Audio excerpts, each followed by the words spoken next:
Entonces, ya hablando un poco luego de los tipos de cicatrización, tendríamos que hablar también de factores importantes que afectan la cicatrización. Ya miramos, por ejemplo, las fases, que tiene que haber una fase de hemostasia, donde se produce el coágulo, empieza a formarse la matriz provisional, hay el cierre del epitelio, luego esa matriz provisional, una vez cerrado el epitelio, se convierte en tejido de granulación, ese tejido de granulación se contrae, madura, se convierte en matriz extracelular y así pues es como se da el final de la cicatrización. Que se da, por ejemplo, en la piel. Porque ya si hablamos de la parte periodontal hay una cosita que difiere que se va a ver más adelante. Pero en ese proceso, ya sea en piel, ya sea en la parte periodontal, van a haber factores que van a ser importantes en que ocurra, ¿verdad? En que no se vea alterado, por ejemplo, la nutrición, la hipoxia, las infecciones. Es bastante importante esto de las infecciones porque ahora hay algunos artículos que hablan acerca del verdadero rol que tendría, por ejemplo, las células inmunológicas, los leucocitos polimorfos nucleares, en un inicio en las heridas, porque se han hecho estudios en ratas, sobre todo, donde han visto que ratas que no tienen nada de neutrófilos, que han sido desprovistas de neutrófilos, logran cicatrizar perfectamente sin que haya esta reacción inflamatoria. Y también se sabe que la inflamación prolongada por el exceso de producción de, por ejemplo, factor de crecimiento transformante beta 1 hace que haya mayor dificultad de cicatrizar y una mayor propensión a que se forme una cicatriz. Eh, Sin embargo, habría que ver que este experimento en ratas, el ratón también estaba libre de bacterias. Y es que el hecho de que hayan bacterias dificulta más que cicatrice todo, porque las bacterias producen toxinas, producen enzimas que van a destruir el tejido por sí sola. Entonces sí es importante que estén estas células. No está muy bien esclarecido si no existieran neutrófilos del todo, pudiera cerrar una herida, pero sí se sabe que si hay bacterias y no se combaten, probablemente la herida no se vaya a curar. Entonces, la inmunosupresión en las infecciones sí se podría decir que son factores importantes en la cicatrización, sobre todo en la parte periodontal, donde en la cavidad oral hay una cantidad enorme de bacterias. Hoy en día antes se hablaban de 500 especies de bacterias, hoy se hablan de 700 especies de bacterias. Otro factor serían las enfermedades crónicas como la diabetes, que pues por todos sus productos finales van a impedir la angiogénesis, van a dificultar la cicatrización, el manejo de la herida, si se maneja, por ejemplo, de una forma séptica.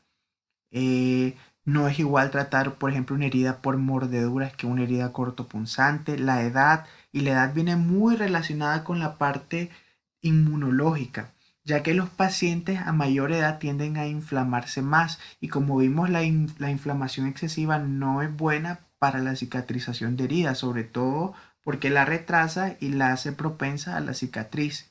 La genética y la técnica quirúrgica si hablamos de los procedimientos periodontales.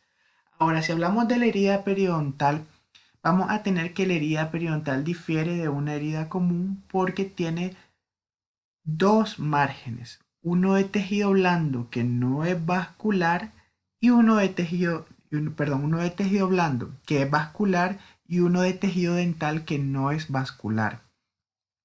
Entonces, el hecho de que en una parte haya vascularización y en la otra puede complicar mucho que se dé bien ese cierre. Y aquí tenemos un pequeño dibujito que esquematiza eso. Si nosotros vemos acá en la zona A, esta zona A es el epitelio. Entonces este epitelio, como sabemos, se cierra, se tiene que cerrar para que esto que está acá con la letra B, que es la matriz provisional, pueda madurar y convertirse en un tejido de granulación. Acá pasa todo lo que ya explicamos en los videos anteriores.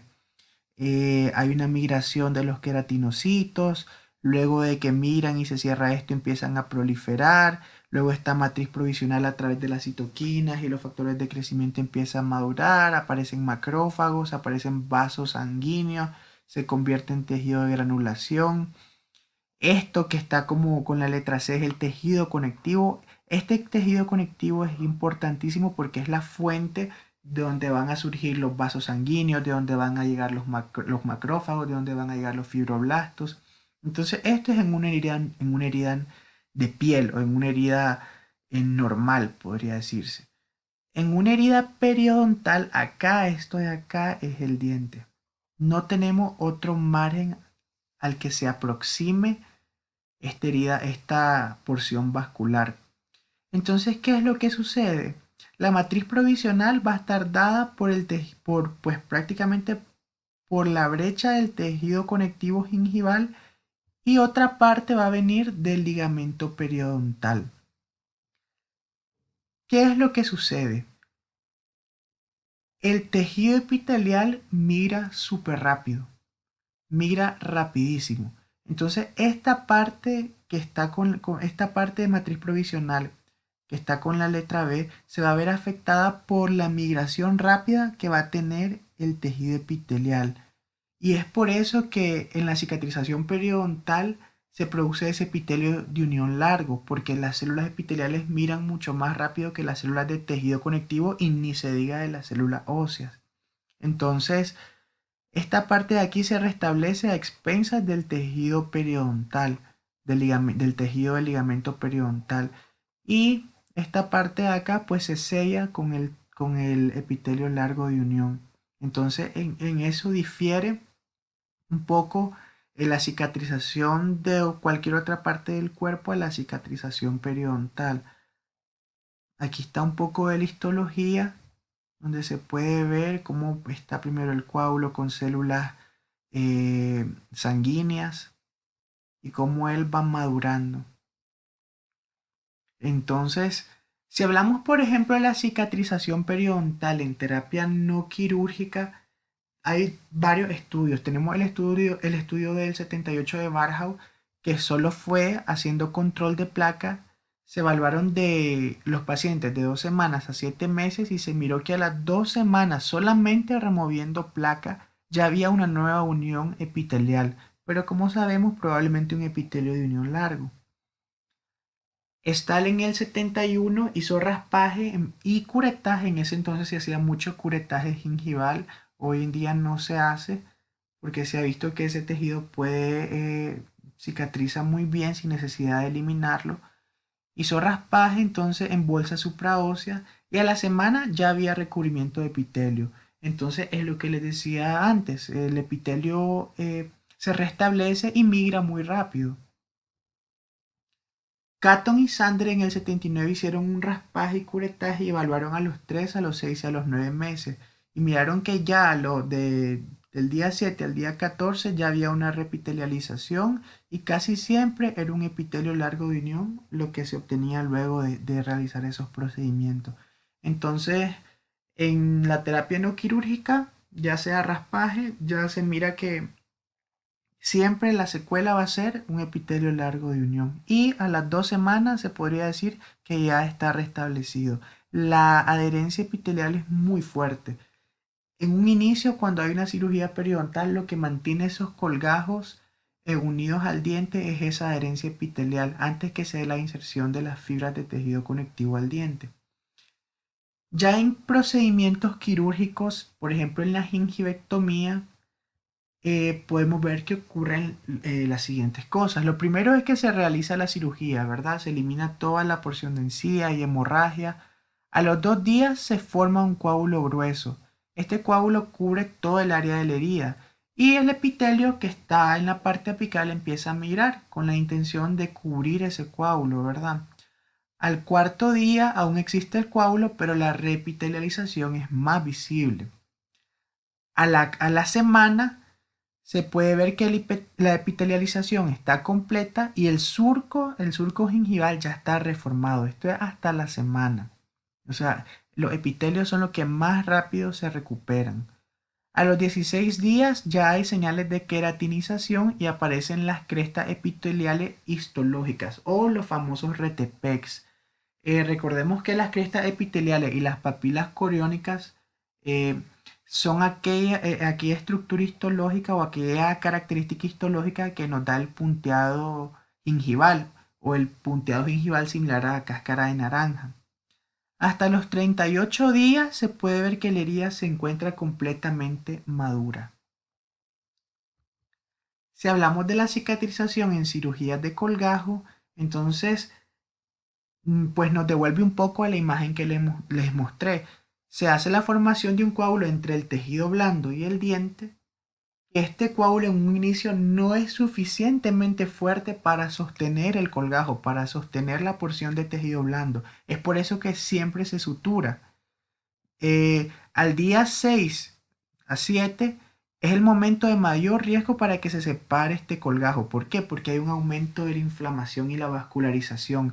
Ese tejido está edematizado, no hay inserción. Apenas vamos a tener una adherencia del epitelio, que es adherencia, no inserción. Es algo que está pegado, está juntito, añadido por los hemiossomas y por las diferentes proteínas al diente, pero no es algo que esté realmente insertado. Hasta los 12 días se ve que el colgajo se puede reinsertar al hueso y empieza a iniciar la queratinización.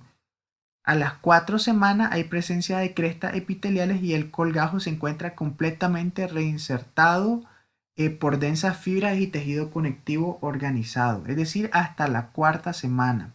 Pero como nosotros vemos, ya el día 12 ya hay reinserción. Entonces, se podría decir que a los 15 días es el momento ideal para retirar las suturas después de una cirugía de colgajo. Y hasta la 5ª semana el sitio se encuentra completamente reparado. Hyatt en el 68 hizo un estudio en monos acerca de cuánto era la fuerza necesaria para separar un colgajo con una fuerza determinada en los diferentes días. Y él miró que en el día 2 al día 3, con una fuerza de 225 gramos, él lograba separar el colgajo. A la semana, él necesitaba una fuerza de 340 gramos. A las 2 semanas, una fuerza de 1700 gramos, o sea, una fuerza mayor, y solo había una separación parcial. Es decir, se separaba parte del tejido del colgajo, pero quedaba una parte de tejido conectivo insertado al periósteo. Y hasta el mes él miró que el colgajo no pudo ser separado con fuerzas. Sin embargo, se creaba un pliegue epitelial. Entonces, ¿qué quiere decir esto? Que hasta el mes se podría decir que tenemos un colgajo bien cicatrizado. Entonces, hay que tener mucho cuidado con las maniobras que el paciente tenga durante todo este tiempo. Si hablamos de la cicatrización de injerto, lo podemos dividir en 3 fases, donde existe una fase inicial que es del día 0 a los 3 días, donde primero va a aparecer una pequeña capa de fibrina separando el periósteo del injerto. Estos son los injertos gingivales libres, por ejemplo. También vamos a tener descamación y degeneración de las capas superficiales del injerto. Es decir, ese epitelio tiene que restablecerse, tiene que aparecer un epitelio nuevo. La segunda fase es una fase de revascularización y ocurre desde el día 4 hasta el día 11. Tenemos que haber una reabsorción mínima de la cresta alveolar. Va a haber proliferación de fibroblastos en el área entre el injerto y el periósteo. Al día 5 todo el epitelio se va a degradar y descamar y va a comenzar la migración de nuevo epitelio que va a originarse de los sitios adyacentes al injerto, es decir, del sitio receptor adyacente. Al día 11 va a haber una unión densa entre injerto y periósteo. El injerto va a estar cubierto totalmente por nuevo epitelio, va a haber nueva vascularización y por lo general va a estar en la base del injerto.